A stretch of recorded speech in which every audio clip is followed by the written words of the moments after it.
Shalom, salam sejahtera sahabat inspirasi. Mari kita membaca dari 1 Samuel 14 ayat 6 dan 7. Berkatalah Yonatan kepada bujang pembawa senjatanya itu, "Marilah kita menyeberang ke dekat pasukan pengawal orang-orang yang tidak bersunat ini. Mungkin Tuhan akan bertindak untuk kita. Sebab bagi Tuhan tidak sukar untuk menolong, baik dengan banyak orang maupun dengan sedikit orang."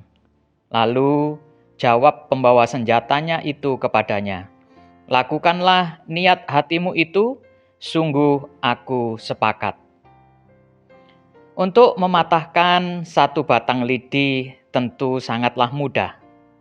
Jangankan orang dewasa, anak kecil saja bisa melakukannya.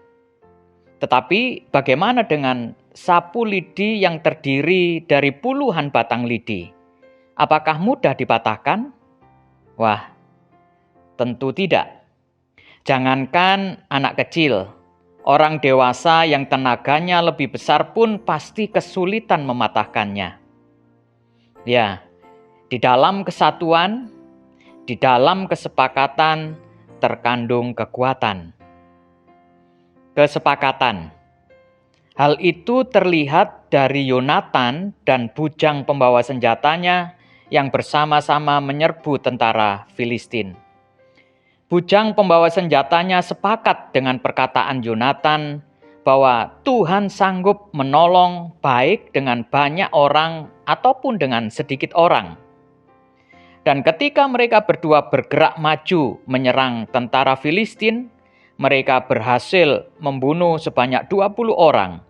Dan Tuhan menolong mereka dengan menimbulkan kegentaran di antara tentara Filistin. Dan akhirnya kemenangan diraih oleh orang Israel. Bisa dikatakan kesepakatan sangat dibutuhkan untuk meraih keberhasilan. Usaha atau pekerjaan apapun yang melibatkan banyak orang membutuhkan kesepakatan untuk bisa meraih target. Pelayanan dan pekerjaan Tuhan di gereja juga membutuhkan kesepakatan untuk bisa semakin berkembang. Bahkan keluarga pun memerlukan kesepakatan untuk membangun keharmonisan. Sepakat berarti semua setuju, sependapat, semufakat atau seia sekata. Ini berarti jika ada satu orang saja yang tidak setuju atau tidak sependapat, maka tidak bisa dikatakan sebagai sepakat. Menilik arti di atas, tentu tidaklah mudah untuk membangun kata sepakat, karena setiap orang memiliki pemikiran, pendapat, kepentingan, dan masih banyak hal lain yang berbeda-beda. Untuk menyatukannya dalam kata sepakat bisa menjadi sebuah tantangan besar. Sulit rasanya untuk bisa sepakat jika tiap-tiap orang masih mengutamakan kepentingannya sendiri, masih mengedepankan ego masing-masing.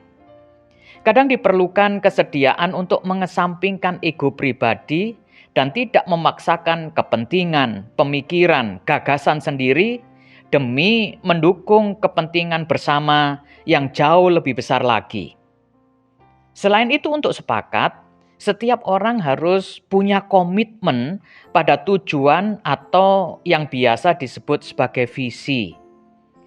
Visi harus menjadi tujuan bersama yang mempersatukan, yang menginspirasi, dan yang menggerakkan setiap pribadi. Dengan bersama berpegang pada visi tersebut, maka kesepakatan akan terjalin dan niscaya keberhasilan bisa diraih. Apalagi dalam hal-hal rohani, kesepakatan sangat diperlukan. Karena dalam kesepakatan, Tuhan berjanji hadir di tengah-tengah umat-Nya. Sebab, di mana 2 atau 3 orang berkumpul dalam namaku, di situ aku ada di tengah-tengah mereka.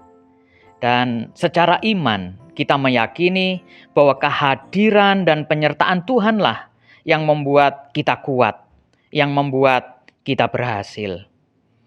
Oleh sebab itu, buatlah keputusan di hari ini untuk selalu membangun kesepakatan dalam segala hal yang kita kerjakan. Mari kita berdoa. Tuhan Yesus, satukan kami untuk selalu membangun kesepakatan dalam setiap apa yang Tuhan percayakan untuk kami kerjakan. Baik dalam usaha pekerjaan, dalam pelayanan, dalam komunitas saudara-saudara seiman, bahkan dalam keluarga kami. Kami rindu melihat kuasa dan kekuatan-Mu dinyatakan. Kami rindu melihat penyertaan-Mu yang akan membawa kemajuan dan keberhasilan bagi kami untuk kemuliaan nama-Mu. Amin. Tuhan Yesus memberkati.